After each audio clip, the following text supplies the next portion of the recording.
Pinili kong dumaan sa underpass. Akala ko kasi, nandito ang sagot sa mga tanong ko. Akala ko, dito ko mararamdaman ang saya na hinahanap ko. Na nandito ang papawi sa mga kalungkutan ko. Nagkamali ako. 5 taon lang nakalipas mula nang namatay si Erica. Pero hanggang ngayon, buhay pa rin ang mga alaala niya. Siya kasi ang nagturo sa aking mangarap. Dahil sa kanya, nalaman kong lahat pala ng tao ay dumadaan sa kanya-kanyang underpass ng buhay nila. Madilim, masikip, mabaho, at kadalasan, mahaba na para bang wala ng katapusan. Pero makikita mo na sa dulo nun, may puting liwanag. Palabas, paakyat. Pero ikaw mismo ang pipili kung lalabas ka o mananatili ka na lang sa baba. Pinili kong lumabas nang matanaw ko ang liwanag. Dahil alam kong doon, may naghihintay ng mas magandang buhay sa akin. May pag-asang nagsasabing, hindi ka nag-iisa.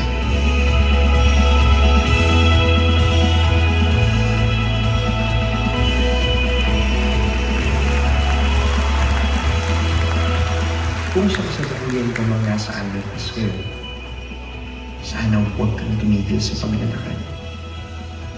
Huwag kang mapagod. Huwag kang manatili dyan. Dumaan ka lang. Huwag mong tambayan.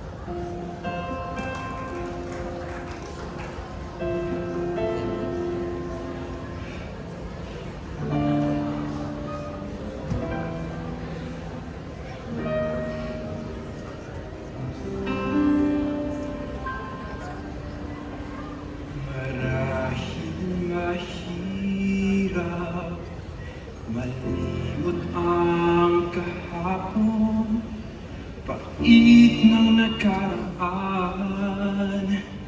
Ako'y sinusundan. Marahil mahirap, malimot ang pagsubok. Bagyong nakaraan, di na babalikan. Ngunit pag-ibig mo'y katulad ng bagharing pag-asa. Sa akin ay lumiyap, tagumpay ko'y narito na.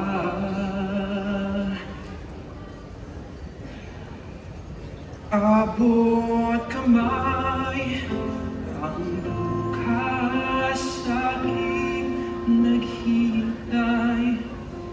Tadhanang nilaan sa akin ng may kapal. Abot kamay, abuliwanag tangan sa paglakbay tungo sa buhay na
Abo.